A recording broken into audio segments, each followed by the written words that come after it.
ਸੱਜਣ ਕੀ ਕਹਿੰਦੇ ਨੇ। अस्सलाम वालेकुम जी। ਜੀ ਵਾਲੇਕੁਮ ਸਲਾਮ, ਸਤਿ ਸ੍ਰੀ ਅਕਾਲ ਜੀ। ਸੁਰਿੰਦਰ ਸਿੰਘ ਬਾਜਵਾ ਅਰਜ਼ ਕਰ ਰਹੇ ਜੀ ਸਤਿ ਸ਼੍ਰੀ ਅਕਾਲ ਭਾਜੀ, ਕੀ ਹਾਲ ਹੈ, ਠੀਕ ਹੋ? ਜੀ ਸ਼ੁਕਰ ਦੁਆ ਸਰ, ਤੁਸੀਂ ਸੁਣਾਓ ਠੀਕ ਜੇ? ਜੀ ਮੁਹੱਬਤਾਂ ਤੁਹਾਡੀਆਂ, ਖੈਰ ਹੋਵੇ ਜੀ ਸਰ, ਆਪਣਾ ਸ਼ੋਅ ਬਹੁਤ ਅੱਛਾ ਹੈ ਹੂੰ ਤੇ ਹਮ ਕਲਾਮੀ ਚ ਦੇ ਉੱਤੇ ਤੁਸੀਂ ਕਰ ਰਹੇ ਜੇ। ਜੀ ਮੈਂ ਕਹਿੰਦਾ ਇੰਨਾ ਲੰਮਾ ਉਡੀਕਣਾ ਕੀ ਹੈ, ਹਾਂ ਹਾਂ ਆ ਫਕੀਰਾਂ ਦੀ ਰੀਤ ਨਿਭਾਈਏ, ਹਾਂ ਹਾਂ ਮਰਨ ਤੋਂ ਪਹਿਲਾਂ ਮਰ ਰਹੀਏ, ਹਾਂ ਰੋਲਾ ਮੁਨਕਰ ਨਕੀਰ ਵਾਲਾ ਹਾਂ ਕੱਢ ਲਈਏ। ਹਾਂ ਇਹ ਬਾਜ਼ਾਰ ਹੈ ਨਕਦ ਬਾ ਨਕਦੀ ਦਾ, ਹੂੰ ਇੱਥੇ ਹੱਥ ਉਧਾਰ ਦਾ ਕੰਮ ਕੀ ਹੈ, ਹੂੰ ਇੱਥੇ ਜੋ ਕੁਝ ਅਸਾਂ ਬੀਜਣਾ ਸੀ ਹੂੰ ਆ ਉਹੀ ਅਸੀਂ ਵੱਢ ਲਈਏ। ਹਾਂ ਵਾਹ ਤੁਹਾਡੀ ਗੱਲ ਜਿਹੜੀ ਸਟਾਰਟ ਹੀ ਸੀ ਸਰ, ਉਹ ਮੈਂ ਹਮ ਕਲਾਮ ਕਰਨਾ ਸੀ ਪਿਆ। ਹੂੰ ਸੋਚ ਆਈ ਕਿ ਵੀ ਮੇਰੀ ਬੀਵੀ ਜਿਹੜੀ ਹੈ ਜੀ ਉਹ ਰਾਤ ਜਾਗਾ ਵੀ ਕਰਦੀ ਹੈ, ਅੰਮ੍ਰਿਤ ਵੇਲਾ ਵੀ ਕਰਦੀ, ਹੂੰ ਤੇ ਮੈਂ ਤੇ ਕਰਦਾ ਨਹੀਂ। ਹੂੰ ਇਹਦਾ ਮਤਲਬ ਹੈ ਕਿ ਇਹ ਤੇ ਗਈ ਇੱਥੋਂ ਹਾਂ ਜਦੋਂ ਜੀ ਜਿਸ ਵਕਤ ਕਿਆਮਤ ਆਣੀ ਹੈ, ਜਿਸ ਵਕਤ ਰੋਲੇ ਪੈਣੇ ਨੇ, ਹਾਂ ਇਹ ਤੇ ਮਿਲ ਗਈ ਨਾ ਕਿਸੇ ਹੋਰ ਨੂੰ।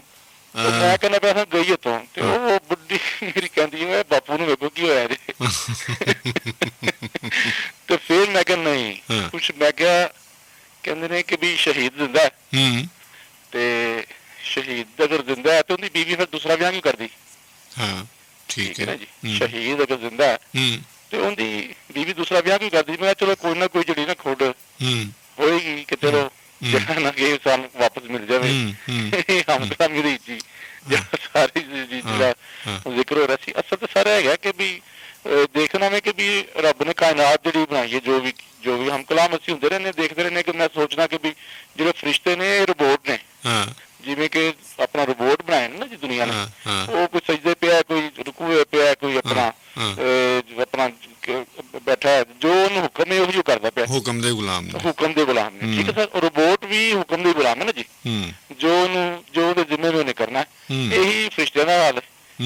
ਸਾਡੇ ਵਿੱਚ ਮੈਂ ਕਹਿੰਦਾ ਕਿ ਜੀ ਉਹ ਆਪਣਾ ਜਿਹੜੀ ਸਾਇੰਸ ਉਹ ਕਹਿੰਦੀ ਹੈ ਕਿ ਜੀ ਦਿਲ ਜਿਹੜਾ ਪੰਪਿੰਗ ਹੈ, ਉਹ ਖੂਨ ਨੂੰ ਪੰਪ ਕਰਦਾ ਜਸਟ, ਠੀਕ ਹੈ ਅਹਿਸਾਸਾਤ ਉਹਦਾ ਕੋਈ ਨਹੀਂ। ਹਾਂ ਉਹਨੂੰ ਸੋਚਣਾ ਅਹਿਸਾਸਾਤ ਕਿੱਥੇ?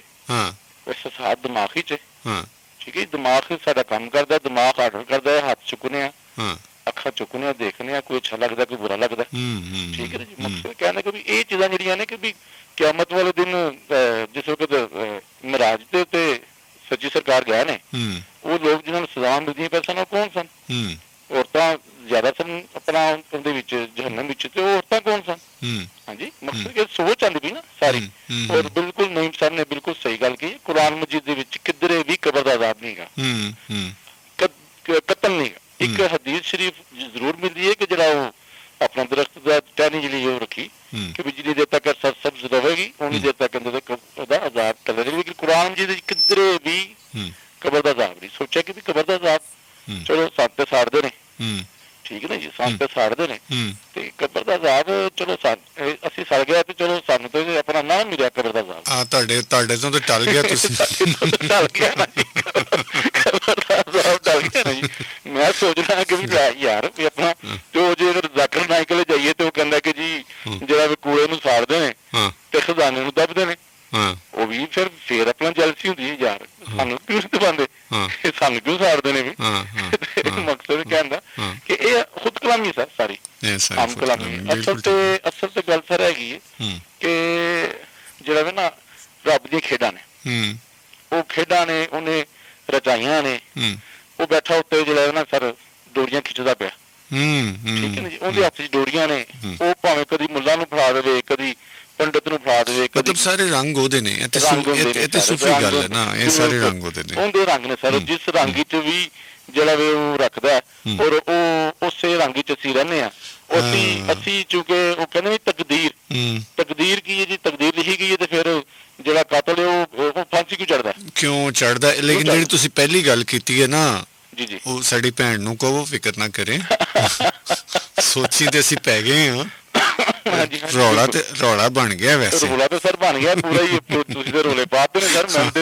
ਮੈਨੂੰ ਇਹ ਲੱਗਦਾ ਕਿ ਮੈਂ ਇੱਕ ਦੋ ਦਿਨਾਂ ਤੇ ਨਾ ਵੈਗਨਾਂ ਤੇ ਲਿਖਿਆ ਨਾ, ਦੇਖਿਆ ਤੁਹਾਡੇ ਬਾਰੇ ਕਿ ਵੀ ਆਪਣਾ ਉਹ ਚੱਲ ਨਹੀਂ ਚੱਲ ਯੂਸਫ ਪੰਜਾਬੀ ਤੇ ਮੇਰਾ ਥੱਲੇ FM 95 ਪੰਜਾਬ ਰੰਗ, ਠੀਕ ਹੈ ਨਾ। ਮੈਂ ਕਹਿੰਦਾ ਕਿ ਉਹ ਕਿਤੇ ਮਟਾਣੇ ਨਾ ਸ਼ੁਰੂ ਕਰ ਦੇਣ।